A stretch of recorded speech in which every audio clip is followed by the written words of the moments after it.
कलकत्ता, दिल्ली और बॉम्बे, ये train link से हमारा जुड़ जाएगा। ना था कि आपने कट ऑफ डेट पे एक वहाँ पे रखा था बात, तो क्या हुआ? कुछ पॉजिटिव निकल के आ रहा है? यहाँ पे लोग आंदोलन कर रहे हैं, तो कुछ लग रहा है कि वो कट ऑफ डेट बढ़ाएंगे, घटाएंगे, क्या करेंगे? पे आते हैं जो ट्रेन को लेकर, जो लगातार लोग पूछ रहे हैं यहाँ पे कि दिल्ली कलकत्ता की ट्रेन कब चलेगी, बॉम्बे की ट्रेन कब चलेगी, इस पर क्या हुआ? इस पर भी आपकी कुछ बातें हुई थी रेलवे मिनिस्ट्री से, उस क्या निकल के आ रहा है, कब तक संभावनाएं हैं ऐसी? चर्चा में रही है अभी, आप एयरपोर्ट की आपने बात की, तो अभी इंडिगो का कुछ फियास्को चल रहा था, उस पर क्या था? मतलब 3 दिन से जो इंडिगो की मनमानी लोग कह रहे हैं, इस पे कैसे सरकार देख रही है, इसका समाधान कैसे कर रही है? ये चौपारण बरकट्ठा वाला कब तक होगा इस पे? इस पर मैं आ रहा हूँ। अभी ये चौपारण और बरकट्ठा वाला जो विषय है, हजारीबाग में एचडीसीए में क्रिकेट मैच हुआ, जिसमें लोग तो बहुत आए देखने के लिए, लेकिन एक सवाल था लोगों का कि बैठने के लिए उनके लिए जगह नहीं है। तो क्या अब ऐसा लग रहा है, इसका कुछ प्रस्ताव आगे आप लेके जाएंगे कि हजारीबाग में भी बैठने के लिए पवेलियन बने? ऐसा जोहार हजारीबाग, मैं फैज़ अनवर, आप देख रहे हैं जोहार हजारीबाग। झारखंड में विधानसभा का सत्र खत्म हो गया है। वैसे ही आपको बता दूं कि दिल्ली में सत्र अभी भी चल रहा है। सत्र के बीच में 2 दिन का ब्रेक था, तो हजारीबाग के सांसद मनीष जायसवाल जी जो है अपने क्षेत्र में आए हैं, कई इम्पॉर्टेंट मुद्दे को जो है सदन में उठाया है। आपको बता दूं कि हजारीबाग के लोग लगातार ये सवाल कर रहे हैं कि यहाँ से लंबी दूरी की ट्रेन जैसे कलकत्ता, दिल्ली, बॉम्बे की ट्रेनें कब चलेगी। वैसे आपको बता दूं कि यहाँ से वंदे भारत, रांची और गया के लिए ट्रेनें शुरू हो गई हैं, कई ट्रेनें चलने लगी हैं। पहले तो कुछ भी नहीं था, लेकिन अब लोगों का जो है ये डिमांड है कि कलकत्ता, दिल्ली और मुंबई की डायरेक्ट ट्रेन यहाँ से कब चलेगी। साथ में कई और मुद्दे हैं, उन पे हम लोग चर्चा करेंगे। बहुत बहुत स्वागत है सर जोहार हजारीबाग में। कैसा रहा आपका विधानसभा का सत्र? देखिए, लोकसभा का जो सत्र है अभी, वो 19 तारीख तक चलना है। सैटरडे संडे को ब्रेक था, उसी क्रम में हम लोग आते हैं और उसीलिए आज हम लोग यहाँ पे हैं। फिर कल रात में फिर यहाँ से वापस जाएंगे सत्र के लिए। ये जो वीक है ये प्रोडक्टिव रहा। आपको पता होगा कि इस वीक में 2 दिन जो है हम लोगों का वंदे मातरम जो गीत है उसके 150 साल के उपलक्ष्य में उस पर डिबेट हुआ। देशभक्ति आदमी का जो झंडा होता है, किसी भी देश का झंडा, किसी भी देश का जो राष्ट्रीय गान होता है, वो जो राष्ट्रगान हुआ या राष्ट्र का जो गीत होता है, ये दोनों बहुत महत्वपूर्ण होता है उसके ये के लिए। जिन लोगों को इस पर आस्था रहेगा वो देशभक्ति में भी उनको आस्था रहेगा। उसके बाद चुनाव में जो चुनावी सुधार को लेकर के भी डिबेट हुआ, और जो वोट चोरी का आरोप जो कांग्रेस या इंडी गठबंधन के लोग लगाते थे, उसको पूरी तरह से सरकार ने क्लैरिफाई किया कि क्या हो रहा है, कैसे हो रहा है, क्यों हो रहा है। और जो हम लोग देख पा रहे हैं उसमें कि किसी के पास कोई जवाब इसको लेकर के अब नहीं है। अभी हमको लगता है कि इस पर अब पूर्णतः विराम लग गया और अब ये देश के अन्य हिस्सों में भी सामान्य तरीके से जो है चलेगा। इस हफ्ते में एक बार मुझे भी बोलने का अवसर प्राप्त हुआ। मैंने ज़ीरो आवर में एक विषय डाला था कि जो खेतीहर ज़मीन है, जिस ज़मीन पर 3 फसली फसल होता है, अभी जैसे कोई टाड़ हो, कोई ऐसा अनुपयोगी जगह हो जो कि आदमी के पास हो लेकिन उसका बहुत ज़्यादा फलाफल उसको नहीं मिलता, उससे बहुत ज़्यादा इनकम नहीं मिलता हो, अगर ऐसे ज़मीन पर सरकार माइंस या अलाइड कॉलोनी वगैरह खोलती है तो उसमें भाई कहीं ना कहीं तो खोलना ही पड़ेगा, रखना ही पड़ेगा। लेकिन जो 3 फसल वाली ज़मीन है, अगर उस पर सरकार अगर इस तरीके की चीज़ों को करेगी तब समाज को बड़ा नुकसान होगा। जमीन और विस्थापन ये बड़ा दर्दनाक विषय है और सरकारों को कोई भी चीज़ का ब्लॉक क्रिएट करने में, जैसे आप सड़क करते हैं तो किसी का ज़मीन पूरा नहीं जाता है, और अगर जाता भी है तो बहुत छोटा छोटा पैचेज में जाता है, और जो बचा हुआ ज़मीन है उसमें उसका बढ़ जाता है, दाम उसका बढ़ जाता है। लेकिन अगर आप माइंस खोलते हैं तो उसके साथ माइंस के साथ डस्ट, पोल्यूशन, ये सब चीज़ें भी आती हैं। ठीक है, उसका एक पॉजिटिव फैक्ट भी है कि कुछ लोगों को नौकरी भी मिल जाता है, कुछ रोजगार भी उत्पन्न होता है, एरिया थोड़ा समृद्ध हो जाता है, लेकिन एक उस इलाके का जो शांति है वो भंग होती है।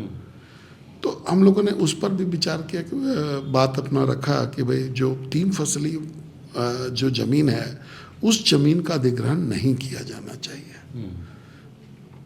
उस ज़मीन को छोड़ देना चाहिए, और साथ ही साथ जो एनटीपीसी के अन्य मुद्दे हैं उसको भी हम लोगों ने मैंने आपका वो सुना था कि आपने कट ऑफ डेट पे एक वहाँ पे रखा था बात, तो क्या हुआ? कुछ पॉजिटिव निकल के आ रहा है? यहाँ पे लोग आंदोलन कर रहे हैं, तो कुछ लग रहा है कि वो कट ऑफ डेट बढ़ाएंगे, घटाएंगे, क्या करेंगे?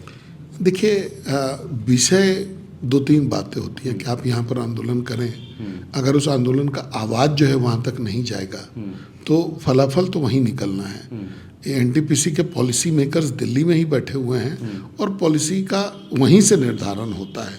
आंदोलन करना अच्छी बात है, अगर आपको लगता है कि कोई चीज़ आपके हित में नहीं है तो आंदोलन करना चाहिए, उसमें हम लोग किसी को आपत्ति नहीं है। जनप्रतिनिधि होने के नाते हम लोग भी बड़े विजडम से इस बात को देखते हैं कि कौन सा कानून अच्छा है, कौन सा गलत है। अब आप देखिए, इस कट ऑफ डेट में समस्या क्या है कि जिस दिन आपका माइंस चालू हुआ उस दिन आपने कट ऑफ डेट लगा दिया कि यही कट ऑफ डेट रहेगा।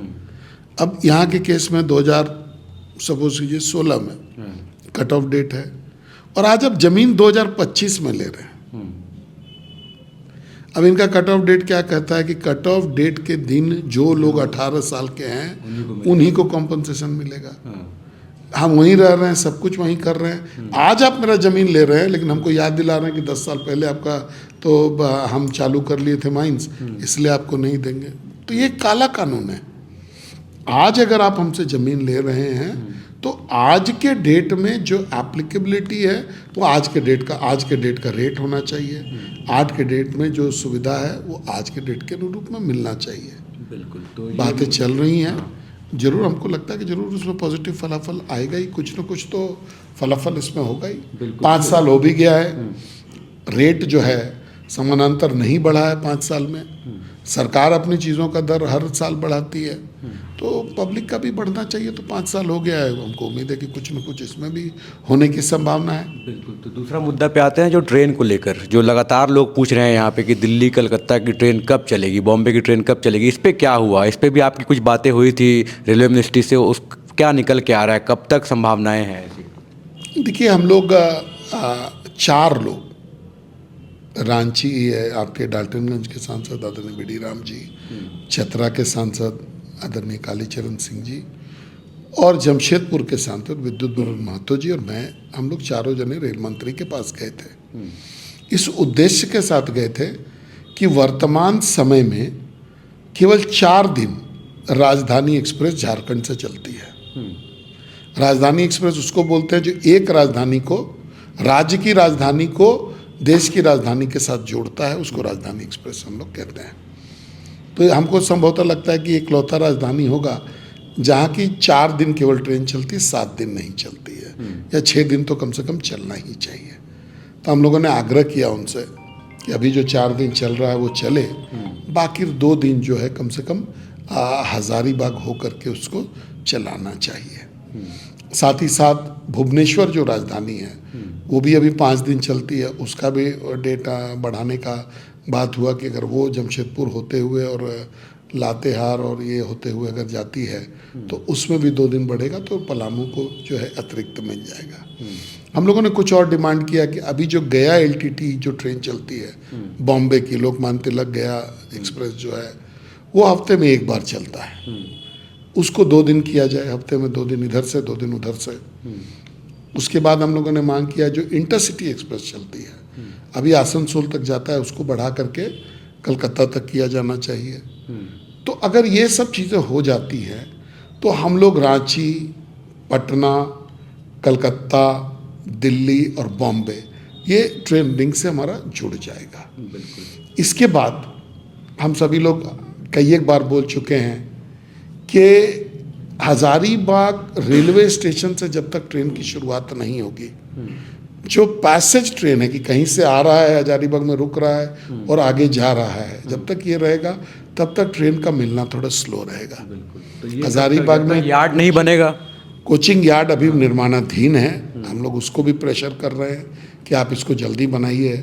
जब ये बन जाएगा तो आप देखिएगा कि यहाँ से ट्रेनें जब खुलेंगी तो वो एक तो ज़्यादा बर्थ भी लोगों को मिलेगा। आज जो गुजरने वाला ट्रेन में मान लीजिए 4 का कोटा हो, 10 का कोटा हो, लेकिन जब ट्रेन यहाँ से शुरू होगा तो यहाँ पे 100 में कोटा होगा, वो भी लोगों को लाभ होगा। तो इस बात के लिए भी हम लोग लगे हुए और आपको आश्वस्त करते हैं कि ये चीज़ें लाइन पर हैं, समय ज़रूर लग रहा है, समय लगेगा भी, ये बड़ी बड़ी चीज़ें हैं, तो इसमें समय लगेगा भी और समय के साथ में ये होगा भी। एक और रोड से भी जुड़ा हुआ एक विषय है जिसके लिए हम लोग गडकरी जी के पास गए थे और गडकरी जी को मिलकर के हम लोगों ने अपना ये भी किया।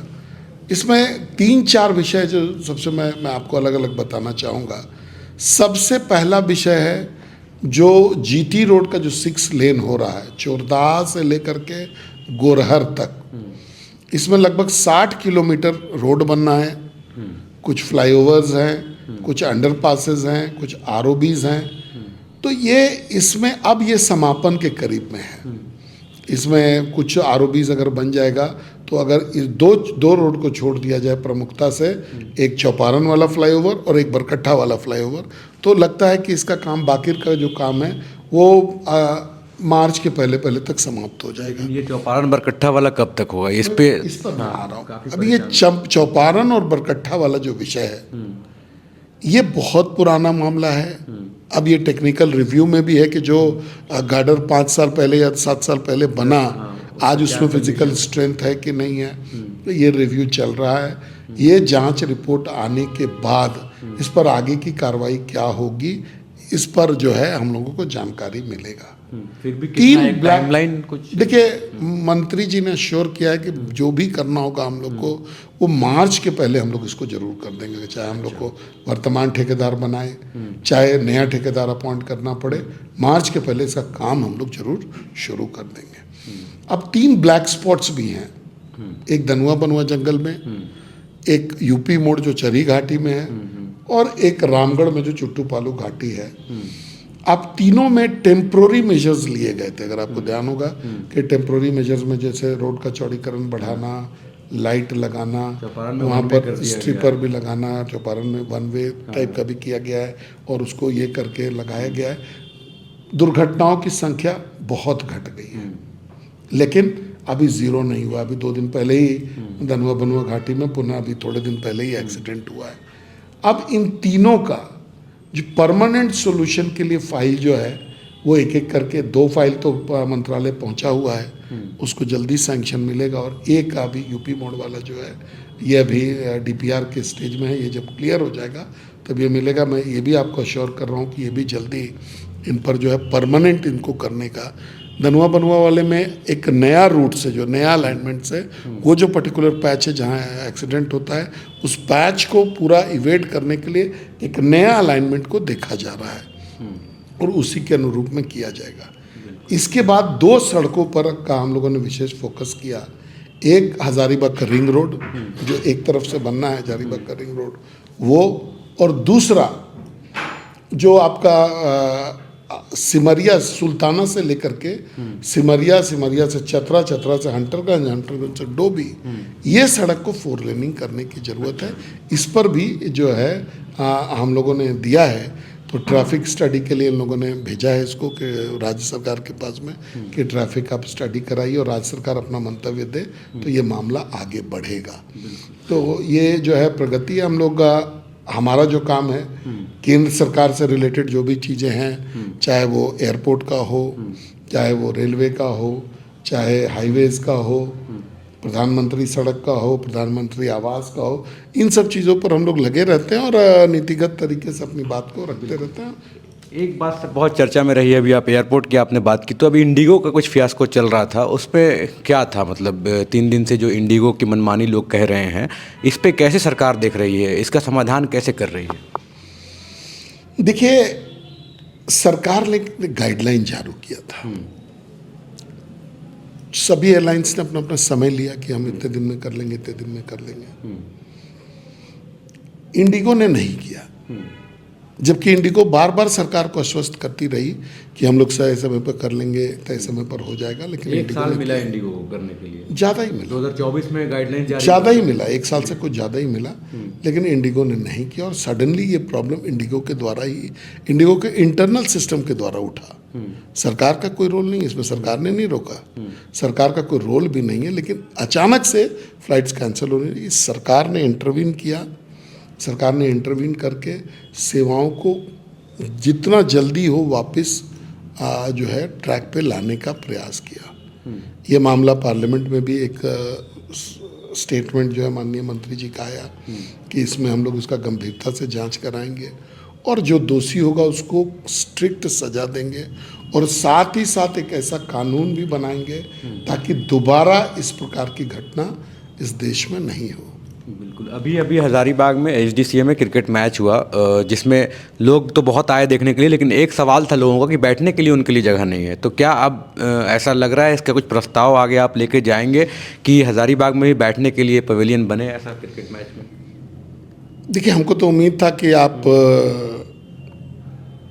हजारीबाग डिस्ट्रिक्ट क्रिकेट एसोसिएशन के लोगों को धन्यवाद जरूर देंगे कि ये इतना बड़ा उपलब्धि जो है एक छोटे सेंटर के लिए, हजारीबाग ऐसा छोटा सेंटर में नेशनल लेवल का मैच होना, कूच बिहार ट्रॉफी का मैच होना, ये अपने आप में एक बहुत बड़ा मैच है।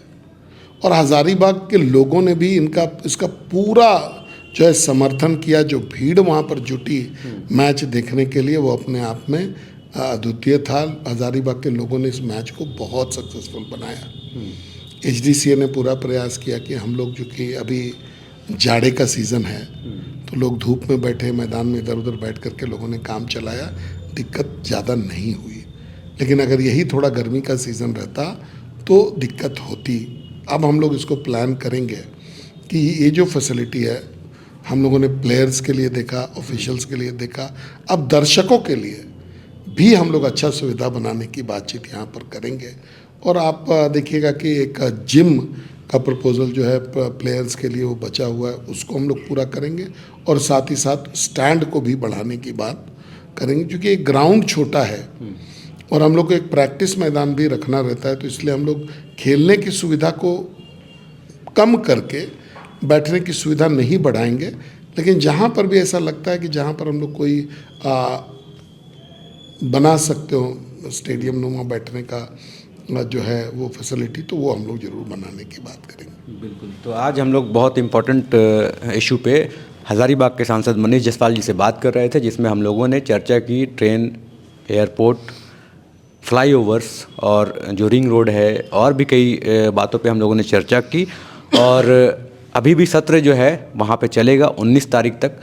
उनको आप देखिए और किन मुद्दों को आपके सांसद उठा रहे हैं, उनका सॉल्यूशन कब तक होता है, उन पे भी आप ध्यान रखिए। बहुत बहुत धन्यवाद। धन्यवाद।